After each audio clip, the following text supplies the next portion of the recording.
C'est avec un réel plaisir que je prends la parole en ce jour historique pour notre 5e République, résolument engagée dans la construction d'une gouvernance moderne, inclusive et résiliente. Permettez-moi, avant toute chose, de rendre un vibrant hommage à son Excellence Brice Clotaire Oligui Nguema, président de la République, chef de l'État et chef du gouvernement, pour la confiance qu'il m'a accordée en me confiant la responsabilité de ce ministère stratégique, porteur du tout premier plan national de croissance et de développement de la 5e République. C'est un défi à la fois ambitieux et exaltant. Aussi, mes remerciements vont à l'endroit de Monsieur le vice-président du gouvernement pour son appui constant à l'action de la planification. Empêché, il a bien voulu se faire représenter à cette cérémonie par Monsieur le ministre d'État, Henri-Claude Oyiba, dont je salue la présence distinguée.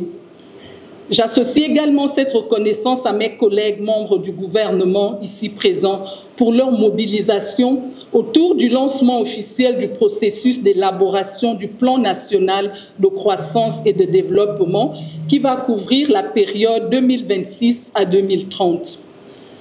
Je me réjouis également de la présence des partenaires techniques et financiers, non seulement pour leur présence, mais également pour leur appui constant et structurant dans l'ensemble de nos chantiers stratégiques. Votre participation à cette rencontre, cela confirme, s'il en était encore besoin, de votre engagement dans l'agenda de développement du pays. Je voudrais également adresser mes remerciements au secteur privé, à la communauté scientifique, aux universitaires ainsi qu'à la société civile pour leur collaboration inestimable après la réinstauration du ministère de la Planification et de la Prospective.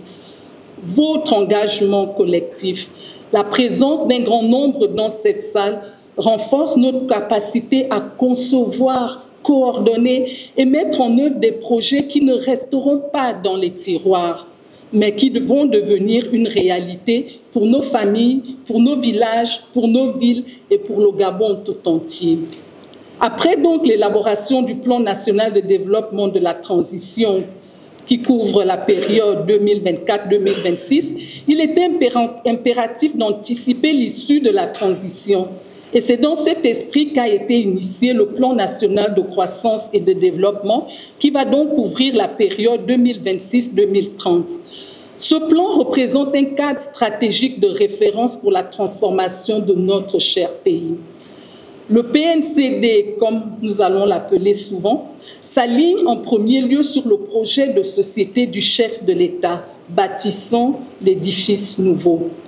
Ce projet de société retrace la vision nationale de transformation pour un développement économique, mais dont les retombées sont visibles sur les populations qui y vivent. Il intègre également les grandes orientations internationales, notamment l'agenda 2063 de l'Union africaine et les objectifs de développement durable à l'horizon de 2030, ainsi que l'étude prospective Gabon 2050. Ce PNCD se veut donc à la fois stratégique et opérationnel. Il est conçu comme un cadre d'impulsion de la croissance, de la transformation économique, mais également de cohésion sociale fondée sur une large implication des parties prenantes, aussi bien nationales qu'internationales. Ce plan est élaboré par des compétences nationales. Il bénéficie d'un appui technique et financier solide, notamment à travers le programme conjoint de planification du développement et de renforcement des capacités. Notre ambition ici est donc pas de lancer le processus de préparation d'un simple document. Nous lançons le processus d'un PNCD qui devra incarner la vision d'un Gabon nouveau, où chaque citoyen est acteur de la création de richesses, mais également bénéficiaire d'une prospérité équitable partagée. Nous en avons les moyens et nous en avons la capacité. Le plan ambitionne une croissance forte, inclusive et durable, portée par une économie structurée, modernisée et résiliente, et par une amélioration tangible des conditions de vie des Gabonais. Et c'est là une ambition à laquelle nous allons devoir tous nous atteler. C'est avec un profond respect et une volonté affirmée que je prends la parole aujourd'hui au nom de l'ensemble des partenaires techniques et financiers du Gabon pour saluer le lancement des travaux d'élaboration du Plan national de croissance et de développement 2026-2030. Ce moment marque une étape décisive dans la trajectoire de transformation du Gabon. Le PNCD, premier plan stratégique de la Ve République, représente bien plus qu'un simple exercice de planification. Il incarne la vision du chef de l'État, traduite en planification collective pour un avenir plus inclusif, durable et résilient. Il s'agit de poser les fondations d'un développement harmonieux, guidé par des politiques publiques cohérentes, fondées sur des données fiables et alignées sur les objectifs de développement durable. Une planification rigoureuse, une coordination multisectorielle et surtout un suivi-évaluation efficace sont indispensables pour transformer les ambitions du gouvernement en résultats concrets. Les piliers du projet de société du président de la République, envisagé pour le PNCD, comme nous l'a rappelé Madame le ministre, résonnent fortement avec les 6 transitions clés identifiées par les Nations Unies comme levier d'accélération des objectifs de développement durable.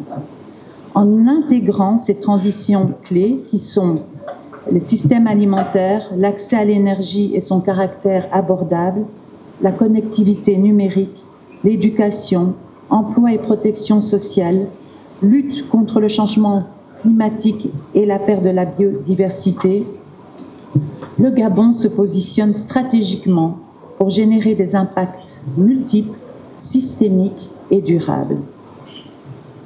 Pendant plusieurs années, notre pays a fonctionné sans plan de développement suffisamment structuré. Cette absence de boussole a rendu difficile la planification, la coordination et le suivi des politiques. Elle a aussi limité notre capacité à mobiliser des financements adaptés, à répondre efficacement aux priorités de nos citoyens et à saisir des opportunités de transformation. C'est pourquoi le Plan national de croissance et développement 2026-2030 arrive à un moment charnière de notre histoire économique.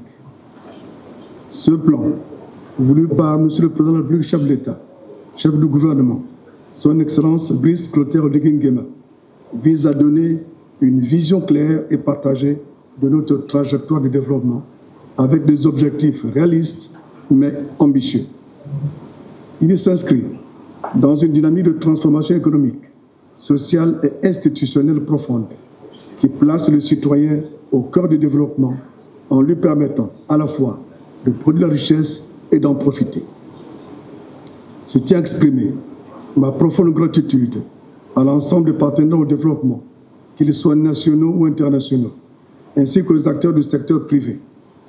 Leur accompagnement constant et multiforme témoigne de la vitalité de notre coopération et de leur engagement aux côtés du gouvernement gabonais pour le bien-être de nos populations. Mesdames, Messieurs, le plan national de croissance et développement repose sur 6 grands piliers tirés du projet de société du chef de l'État. Bâtissons ensemble l'édifice nouveau pour enfin notre essor vers la félicité. Tirons les leçons du passé. Nous avons souvent élaboré de bons plans, mais c'est leur mise en œuvre qui a toujours fait défaut. Faute de stratégie claire d'exécution, de mécanismes de suivi ou de prise en compte des risques. Nous avons trop souvent sous-estimé les liens entre les secteurs. Comment développer une filière bois compétitive sans main-d'œuvre de qualité en transformation? Comment répondre aux besoins de développement rural sans route ni pistes agricoles pour désenclaver nos terroirs? Comment promouvoir un tourisme durable sans formation adaptée ni accessibilité en termes de coûts de transport? Comment relancer le secteur de la pêche sans équipement portuaire moderne ni connaissance actualisée de notre potentiel halieutique? Comment faire du Gabon un véritable hub industriel du manganèse et d'autres métaux sans planifier sérieusement les besoins en énergie? Toutes ces questions montrent que la cohérence d'ensemble est essentielle. Ce plan ne doit pas être une liste d'intentions.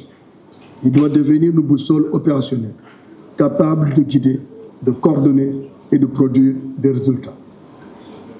C'est pourquoi ce plan doit être accompagné d'un dispositif solide de pilotage, de suivi et de mutualisation, afin que les engagements prennent forme concrètement sur le terrain au bénéfice des populations.